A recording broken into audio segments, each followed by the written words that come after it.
I am very happy because my question was very well received, and your answers are very clear. Thank you very much, and thank you, Professor Montano, for the explanation. Just a second. Yes, please. Of course, Sorin will answer right now. Of course, but Sorin, I have a request for you in order to me and Victor, we must discuss some technical details for the second session. So in 5 minutes you'll take the chairmanship of the discussion. You will take the question from Javier, from Lavinia, Beda, and Javier, please.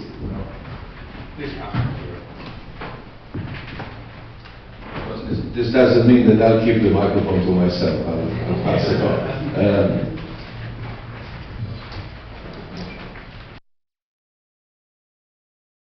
Of course, under the authority of a strong state, which has, for reasons that we do not discuss now in detail,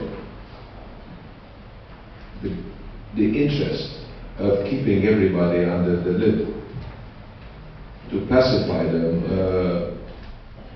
for obvious reasons. This is the service, of course. Now let's see what was going on under the service. Under the Pax Austriaca from 1716 to 1914. I'm talking about, I'll give you just 2 examples of it may have been conflict-free in the sense that there was no physical conflict or widespread violence resulting from the vicinity and reciprocity and changes in contact between these communities. Let me give you just the example. I'm following on what Miodrag was saying, explaining to our Serbian friends the complex religious situation in the area. I come a little bit closer to us in the 18th century. The hierarchy of the Orthodox Church in Transylvania and the Banat was Serbian. Now, who was a better Romanian in the 18th century as a theoretical question?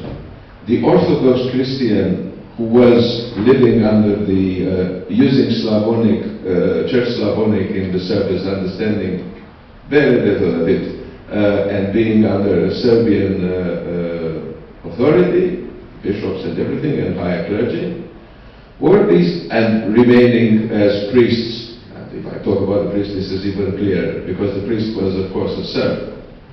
Now then, what would have been a more interesting alternative to be freed, become a free person as a clergyman, to have access to education, to build your own ethnic Romanian hierarchy, and make a few concessions which are mainly on paper. We know that when the Union Church was established in Transylvania, there were 2 agreements signed, not just one, and each of them had little differences.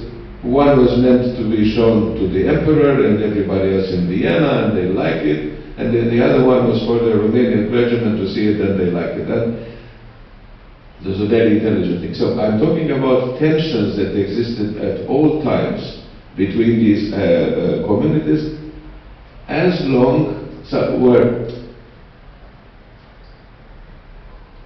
these tensions were growing, were kept under the lid by the strong Austrian authority, but they were growing. They were also growing alongside the demographic growth. The continuous repopulation, there is a repopulation of the Banat, and we were talking all about that. So it was completely empty when the Ottomans left, but it was largely uninhabited or very sparsely inhabited. So as the colonists were coming up, the first form of tolerance which we can consider tolerance, I don't necessarily think about it as tolerance, is between segregated communities that are relatively far apart from one another, do not compete for resources, for territory, for allegiance from various citizens, do not proselytize, and they can live happily ever after. This is a vision of tolerance which is very much encouraged by philosophical moral literature from the United States, where tolerance and segregation are thought together. The problem is, how can you still be tolerant when there is no separating space between you and your neighbor? When you have a situation of overlapping communities of all sorts, especially when there is the transition also between 1716 to 1914, between an ancien regime type of society, where people are used to living under a multiplicity of authorities and hierarchies, some local, some regional, some transnational, some closer, some distant. This is also the case in Western Europe, where the person who lives in just one particular place in France is under the clerical jurisdiction of one monastery or bishopric, under the military jurisdiction of somebody else, under the tax jurisdiction of somebody else, and so forth.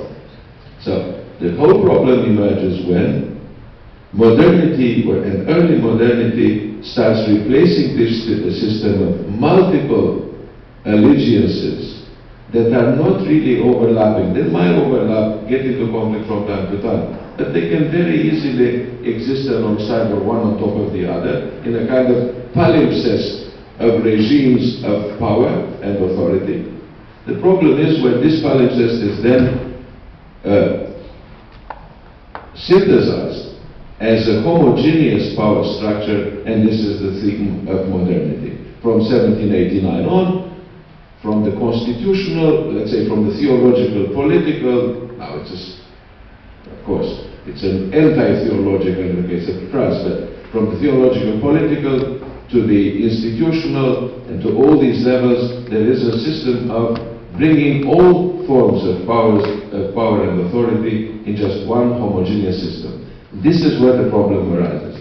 And this in the area comes together with the second wave of Herderianism, which encourages a vision of nationality and so forth. And this is when things started to boil.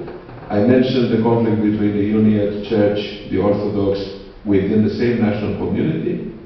But then we mentioned the year 1848, where everything was less than harmonious, should I say. So anyway, and then there is a parallel effort under the new political arrangements of Austria, of the Habsburg Empire and then of Austria-Hungary, to develop parallel societies that had, from a point on, their own national project, only they had to develop it in hiding, as it were. The result is that in 1916 or 18, we see that all these nationalities in the Austrian-Hungarian Empire, with the exception of the Hungarians, were relying excessively on the state. And they had to pay very dearly for not developing an alternative system of institutions. Everybody else has built a system of institutions which are proto-states that then were nationalized and became states after 1918. So this is how I see it, a little bit more complicated than just harmony and Arcadian friendship.